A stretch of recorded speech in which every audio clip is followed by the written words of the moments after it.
नमस्कार, स्वागत है आप सबका दिन भर की तमाम बड़ी और अहम खबरों के साथ मैं हूं कवींद्र। शुरुआत हेडलाइन से। केंद्र सरकार का राहुल गांधी की जासूसी से इनकार, कहा सुरक्षा के लिए जुटाई गई जानकारी। नाराज कांग्रेस का राज्यसभा से वॉकआउट। भूमि अधिग्रहण बिल के खिलाफ सड़कों पर उतरी कांग्रेस, पुलिस से झड़पें, राष्ट्रपति से कल मुलाकात। असंतुष्टों के खिलाफ आम आदमी पार्टी और हुई सख्त, पूर्व विधायक राजेश गर्ग निलंबित। प्रशांत भूषण पड़े नरम, अरविंद केजरीवाल से मांगा वक्त। अंतर्राष्ट्रीय मुद्रा कोष को उम्मीद 2019 तक भारतीय अर्थव्यवस्था होगी दोगुनी। क्रिस्टीन लेगार्ड की प्रधानमंत्री से मुलाकात। बेमौसम बरसात और ओलों से 8 राज्यों में फसलें तबाह, राज्यों ने केंद्र सरकार से मांगी मदद। उत्तर प्रदेश का 200 करोड़ रुपए की राहत का ऐलान। और आइए देखते हैं हमारी आज की पहली खबर।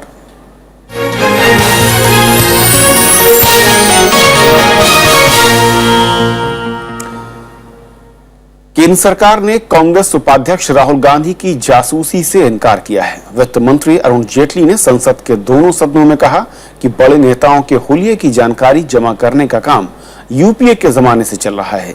सरकार के इस जवाब से संतुष्ट कांग्रेस ने राज्यसभा से वॉकआउट किया। हमने ये पहली दफा सोमवार को संसद के दोनों सदनों में राहुल गांधी के बारे में दिल्ली पुलिस की पूछताछ का मसला बड़ा राजनीतिक विवाद बन गया। जासूसी के आरोपों पर वित्त मंत्री अरुण जेटली ने राज्यसभा में सरकार का पक्ष रखा। उन्होंने कहा कि दिल्ली पुलिस 1987 से 526 राजनीतिक हस्तियों की प्रोफाइलिंग कर चुकी है। इनमें पूर्व प्रधानमंत्री और कांग्रेस अध्यक्ष सोनिया गांधी तक के नाम है। 1957 से लेकर प्रोटेक्टेड पर्संस की दिल्ली पुलिस प्रोफाइलिंग करती रही है। 1987 में कोई हमारी सरकार नहीं थी, आपकी सरकार थी। एक परफॉर्मा बना, और स्नूपिंग वो होती है जो चुपचाप किसी पे नजर रखी जाए। किसी के घर जाकर उस व्यक्ति से या उसके सेक्रेटरी से कहा जाए ये फॉर्म की डिटेल्स दो, वो स्नूपिंग नहीं होती। इससे पहले उपसभापति पीजे कुरियन ने नियम 267 के तहत चर्चा की कांग्रेस की मांग खारिज कर दी। सदन में विपक्ष के नेता गुलाम नबी आजाद ने आरोप लगाया कि सरकार कांग्रेस उपाध्यक्ष की निजता में खलल डाल रही है। जेडीयू और समाजवादी पार्टी ने भी सरकार को घेरने की कोशिश की। हमने ये पहली दफा नहीं, आज तो राहुल गांधी जी का इशू आया था इसी हाउस में। पिछले साल भी ये आया था कि इवन मंत्रियों के टेलीफोन टेप होते हैं, इस तरह के लोगों के टेप होते हैं। इस तरह के माहौल में कैसे रहें सर? मेरा भी प्रिविलेज आपके यहाँ केजी बेसन को लेकर के पड़ा हुआ है। मेरा आपसे हाथ जोड़ के निवेदन है कि इस पर फुल प्लेज बहस कराई जाए। कॉर्पोरेट का एस्पाइनेज और political espionage from this side to that side. ये मेरा सत्य है कि 1 लाख फोन इस देश में रोज टेप किए जाते हैं, और बिना किसी परमिशन के। श्रीमन नियम यह है कि जब तक गृह सचिव परमिशन नहीं देगा आप फोन टेप नहीं कर सकते, लेकिन यहाँ फोन टेप कीजिए, जिसका चाहे उसका फोन टेप हो जाए। वित्त मंत्री के जवाब से असंतुष्ट कांग्रेस ने राज्यसभा से वॉकआउट किया। उधर लोकसभा में भी वित्त मंत्री ने इसे दिल्ली पुलिस की सामान्य प्रक्रिया बताया। इससे पहले कांग्रेस नेता मल्लिकार्जुन खड़गे ने आरोप लगाया कि विपक्षी नेताओं को दबाने की कोशिश हो रही है।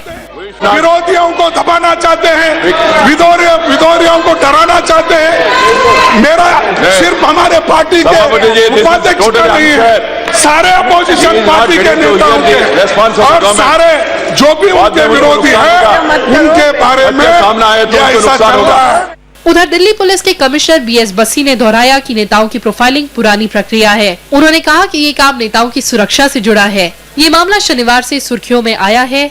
कांग्रेस का आरोप है कि दिल्ली पुलिस के अधिकारियों ने पिछले दिनों राहुल गांधी के तुगलक लेन घर पर जाकर उनके बारे में जानकारी ली थी। प्रणव गोस्वामी के साथ कृति मिश्रा, राज्यसभा टीवी। तो सरकार कह रही सांसदों की प्रोफाइलिंग का काम चल रहा था, पुलिस भी इसकी तस्दीक कर रही है, लेकिन विपक्ष कह रहा है कि ये मामला सीधे कहीं न कहीं जासूसी से जुड़ा हुआ है। समझने की कोशिश करेंगे। वरिष्ठ पत्रकार आलोक मेहता जी हमारे साथ हैं। आलोक जी, स्वागत है आपका।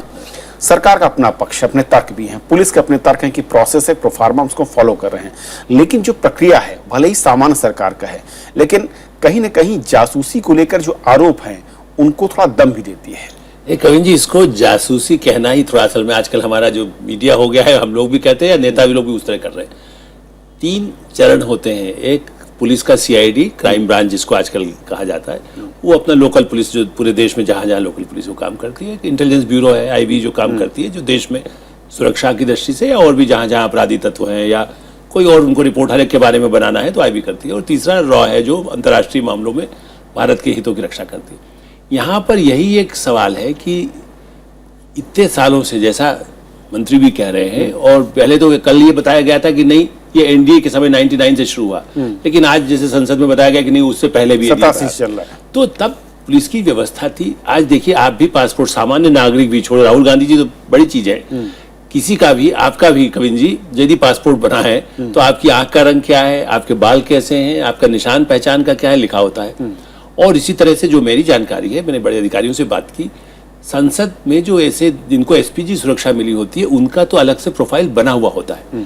तो इस सिस्टम को ये सही है जाके, चूंकि राहुल गांधी, ये बात भी सच है, आप और हम जानते हैं, मैं भी सेंट्रल जाता हूँ तो लोग पूछते हैं कि भाई राहुल जी कहाँ पर हैं। तो जब कई जगह पूछा जाता है तो पुलिस भी अपनी इंक्वायरी जिसको कहना चाहिए करती है कि भाई वो कहाँ गए, कौन लोग उनसे मिलते हैं। तो कुछ हद तक तो ये उनके बारे में, उनकी निजता में दखल भी माना जाएगा।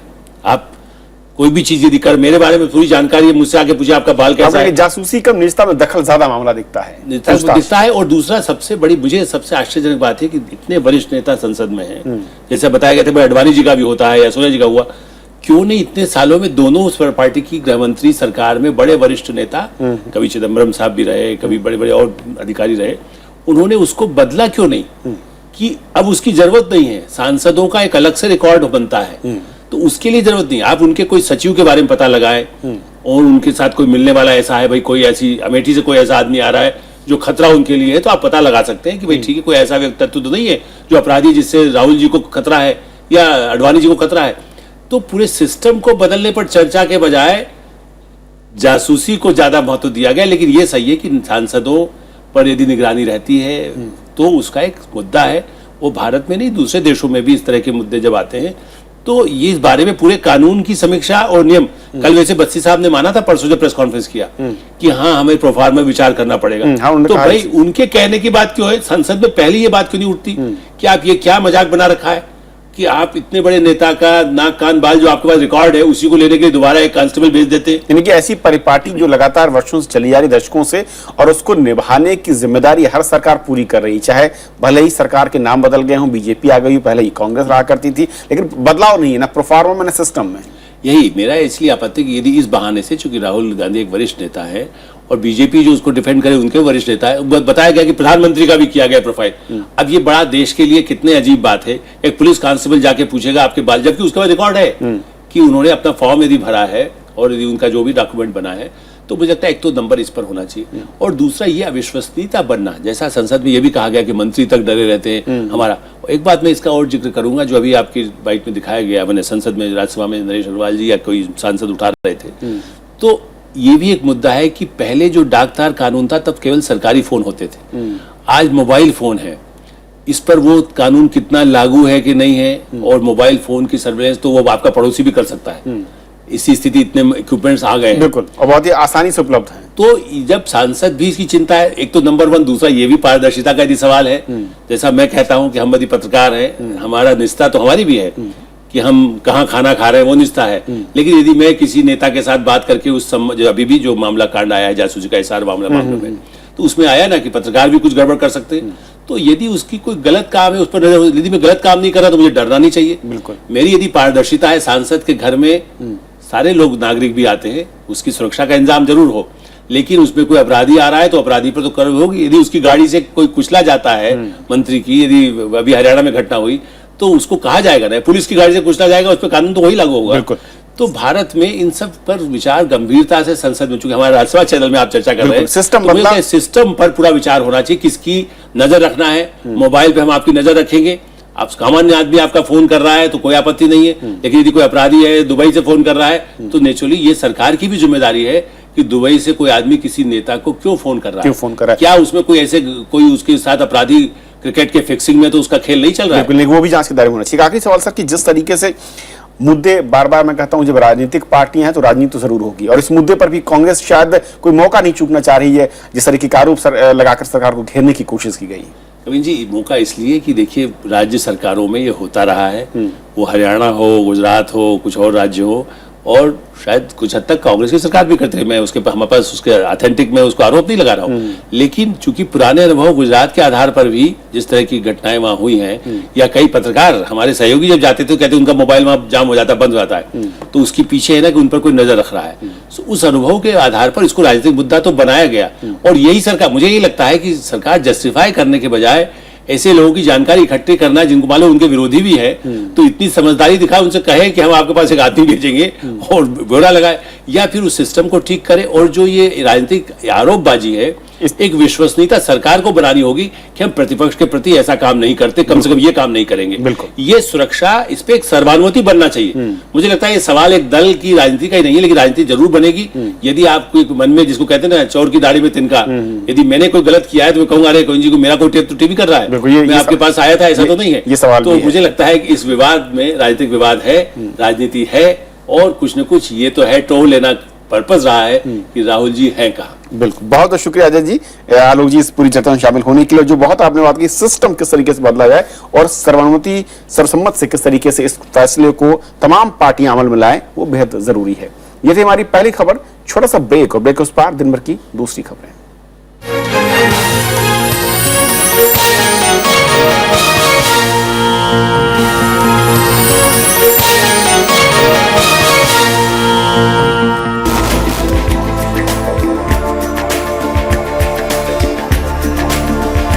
कला की दुनिया हो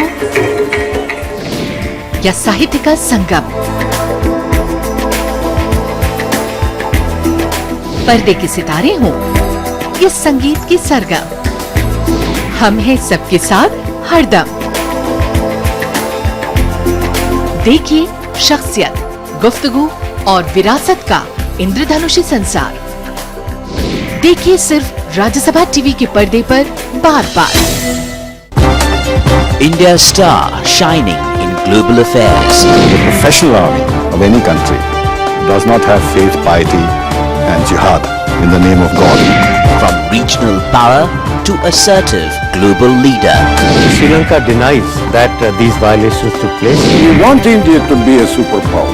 We have been doing everything for decades and we have been giving to India everything best we have.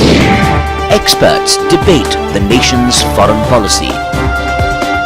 We should not have any political preference of ours so far as Nepal is concerned. Taliban were the creatures of Pakistan. Whatever people may say, they were created by Pakistan. India's World with Bharat Bhushan on Rajya Sabha television.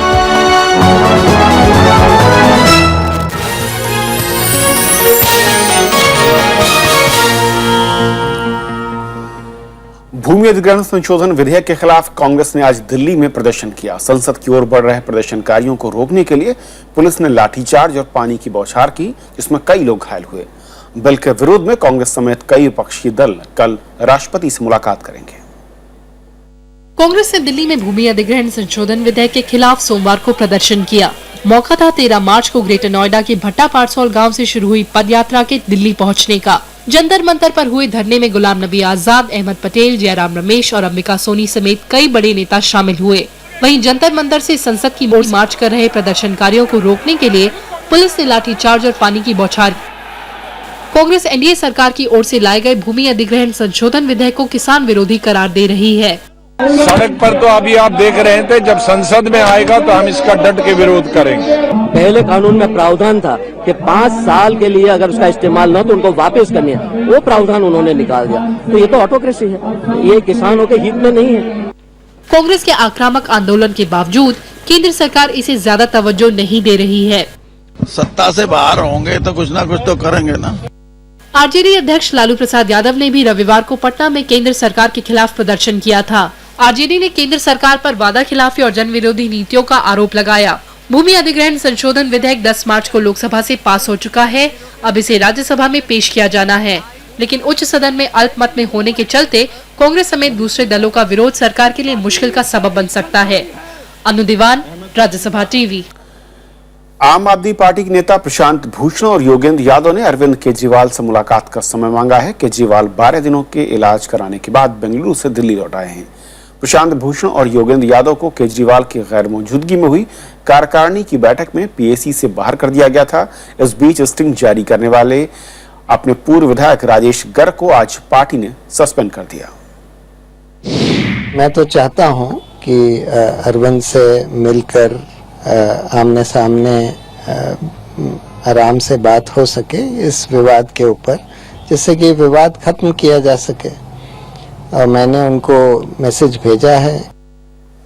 सरकार ने कोयला और खदानों से जुड़े 2 विधेयकों की जांच कर रही सिलेक्ट कमेटी का कार्यकाल बढ़ाने से इनकार कर दिया है।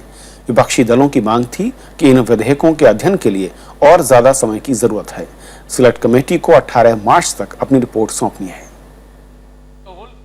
कांग्रेस महासचिव दिग्विजय सिंह ने कहा कि कोयला खान विशेष उपबंध विधेयक की जांच कर रही सिलेक्ट कमेटी का कार्यकाल बढ़ाया जाना चाहिए। It is impossible to deal with the whole issue within 5 working days. Sir, we would urge upon you, sir, to reconsider this and to the August House that this should be extended at least till the first day of the meeting of the House on 20th April. CPI नेता D राजा ने mines और mineral से जुड़े एमएमटीआर विधेयक पर committee की report पेश करने के लिए और वक्त की मांग की। It is extremely difficult to complete the work and that is what we are saying.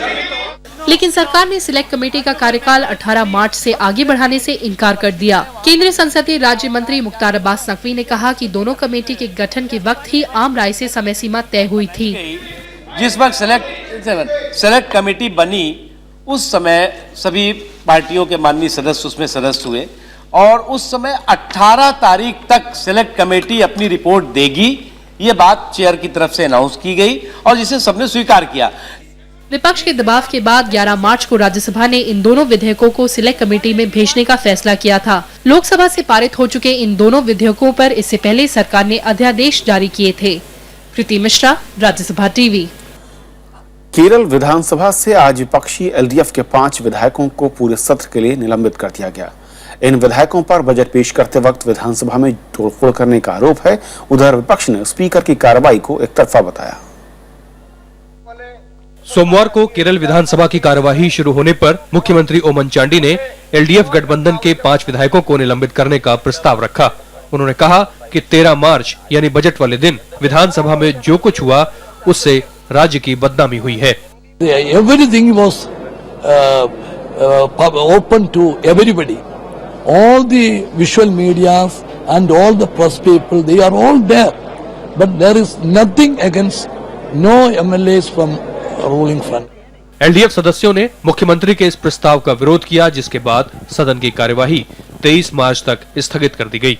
അത് നിയമവിരുദ്ധവും ജനാധിപത്യ വിരുദ്ധവുമായിട്ടുള്ള നടപടി ആയതുകൊണ്ട് തന്നെ ഞങ്ങൾ അത് അംഗീകരിക്കുന്നില്ല. ശക്തൻ നാടാർ കോൺഗ്രസ് ഐയുടെ സ്പീക്കറായി മാറിയിരിക്കുകയാണ്, യുഡിഎഫിന്റെ സ്പീക്കറായി മാറിയിരിക്കുകയാണ്। 13 मार्च को विपक्षी सदस्यों ने वित्त मंत्री के.एम. मणि पर भ्रष्टाचार का आरोप लगाते हुए उन्हें बजट पेश करने से रोकने की कोशिश की थी। निलंबित विधायकों पर स्पीकर का आसन भी तोड़ने के आरोप हैं। Bureau report, Rajya Sabha TV. बेमौसम बारिश और ओले पड़ने से देश के कई राज्यों में रबी की फसल को भारी नुकसान पहुंचा है। खड़ी फसल तबाह होने से किसान जहां बेहद परेशान है, वहीं राज्यों ने भी केंद्र सरकार से वित्तीय मदद की मांग की है। सरकार ने 1 महीने के भीतर नई कृषि नीति लागू करने की बात कही है, जिसमें फसलों को नुकसान के मामले में किसानों को उचित मुआवजे की व्यवस्था होगी। बेमौसम बारिश और ओलों से फसलों को हुआ नुकसान बयां कर रही हैं ये तस्वीरें। देश के कई राज्यों में बीते कई दिनों से तेज बारिश का सिलसिला जारी है। उत्तर प्रदेश, पंजाब, हरियाणा, राजस्थान, महाराष्ट्र, दिल्ली, मध्य प्रदेश में फसलों को नुकसान सबसे ज्यादा हुआ है, जिसमें गेहूं, दालें और तिलहन की फसलें बड़ी मात्रा में तबाह हुई हैं। पंजाब में आलू की आधी फसल खराब हो गई है, तो महाराष्ट्र में प्याज को बड़ा नुकसान पहुंचा है। फसल पकने का इंतजार कर रहे किसान इस नुकसान से परेशान नजर आ रहे हैं। खेती में हमारा सब बर्बाद हो गया, सब वो हमने प्याज लगाया था, वो हम निकलने को अभी 1 महीना तो बाकी था, वो उसके पहले बर्बाद हो गया सब। इस बारिश से बहुत नुकसान हुआ है। किसान की तो बिल्कुल पका पकाया सारा सब कुछ था। अब जो भी हमारी जेब में था, किसान की जेब में जो भी हम लोगों की जेब में था, सब कुछ इसमें लगा दिया। इस बीच उत्तर प्रदेश सरकार ने राज्य के किसानों की मदद के लिए 200 करोड़ रुपए की सहायता राशि जारी की है और लगान और कर्ज वसूली को फिलहाल रोक दिया गया है। पंजाब के मुख्यमंत्री प्रकाश सिंह बादल ने केंद्र सरकार से सहायता की मांग की है। राजस्थान विधानसभा में भी किसानों की स्थिति के बारे में चिंता जताई गई है। केंद्रीय कृषि राज्य मंत्री मोहन जी कल्याण जी भाई कुंडरिया ने रविवार को कहा कि अगले महीने तक नई कृषि नीति को लागू कर दिया जाएगा, जिसमें बारिश और ओलों से नुकसान के मामलों में किसानों को मुआवजा देने का भी प्रावधान होगा। किसानों को हुए नुकसान का मामला संसद में भी उठा है कि जो बारिश हुई है, ओले गिरे हैं, बहुत सारे लोग मेरे पास आए थे, उसके संदर्भ में राजस्थान हो, हर प्रदेश से आए थे।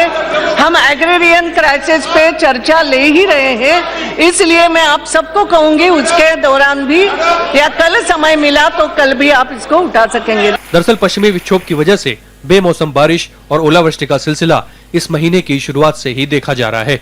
किसानों को हुए नुकसान पर 4 मार्च को राज्यसभा में अल्पकालिक चर्चा हुई थी। तब केंद्रीय कृषि मंत्री राधा मोहन सिंह ने बताया था कि प्रारंभिक आकलन के मुताबिक देश भर में करीब 50 लाख हेक्टेयर पर खड़ी फसल को बारिश और ओलों से नुकसान हुआ है। Bureau report, Rajya Sabha TV. Haryana में हिसार के गांव में बनाए जा रहे चर्च में तोड़फोड़ हुई है। गांव वाले चर्च बनाने का विरोध कर रहे हैं। पादरी की शिकायत पर पुलिस ने इस मामले में 9 लोगों के खिलाफ FIR दर्ज की है। ईसाई संगठनों ने इस घटना की कड़ी निंदा की है। हरियाणा के मुख्यमंत्री मनोहर लाल खट्टर ने मामले की जांच के बाद दोषियों के खिलाफ कार्रवाई की बात कही है।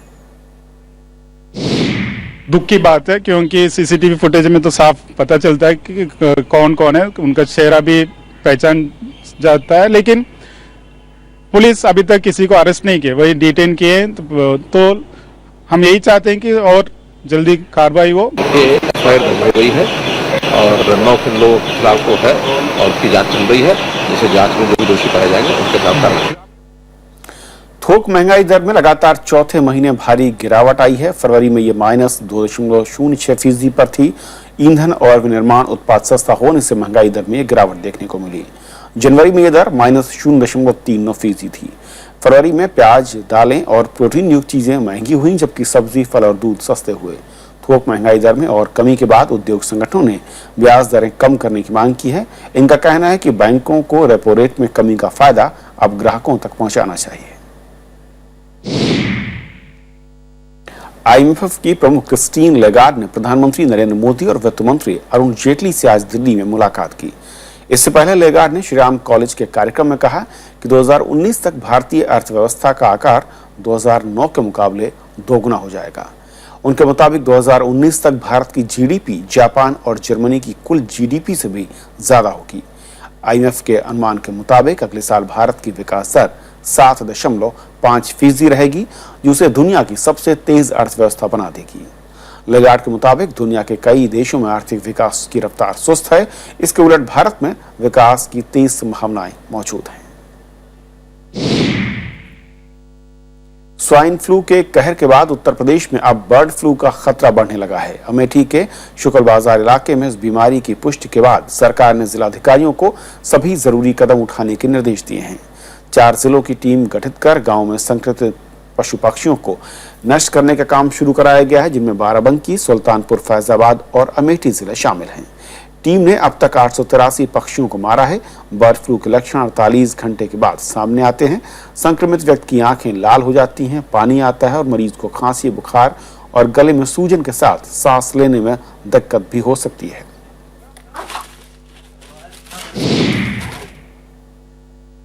पॉजिटिव सैंपल पाए जाने के कारण इस क्षेत्र के 1 किलोमीटर की रेडियस में जितने भी बर्ड हों उन सबको कल कर दिया जाए, जिससे ये वायरस का फैलाव और दूसरी जगहों पर न हो सके। और एक नजर देश और दुनिया की कुछ और बड़ी खबरों पर। पश्चिम बंगाल के नादिया जिले में 74 साल की नन से बलात्कार के मामले में केंद्र ने पश्चिम बंगाल सरकार से रिपोर्ट मांगी है। पुलिस के मुताबिक उसने सीसीटीवी फुटेज से अपराधियों की पहचान कर ली है। उसने 10 लोगों को हिरासत में भी लिया है। कोलकाता में आज इस घटना के विरोध में लोगों ने कैंडल मार्च भी निकाला। एयरसेल मैक्सिस सौदा मामले में आरोपी पूर्व दूरसंचार मंत्री दयानिधि मारन और उनके भाई कलानिधि मारन ने आज अलग अलग याचिकाएं दायर की। उन्होंने मामले की सुनवाई कर रही विशेष 2G अदालत के अधिकार क्षेत्र को चुनौती दी है। अदालत ने CBI को नोटिस जारी कर 3 अगस्त तक जवाब मांगा है। केंद्र सरकार सामुदायिक रेडियो को बढ़ावा देने के लिए लाइसेंस देने की प्रक्रिया सरल बनाएगी और ऑनलाइन आवेदन सिस्टम शुरू करेगी।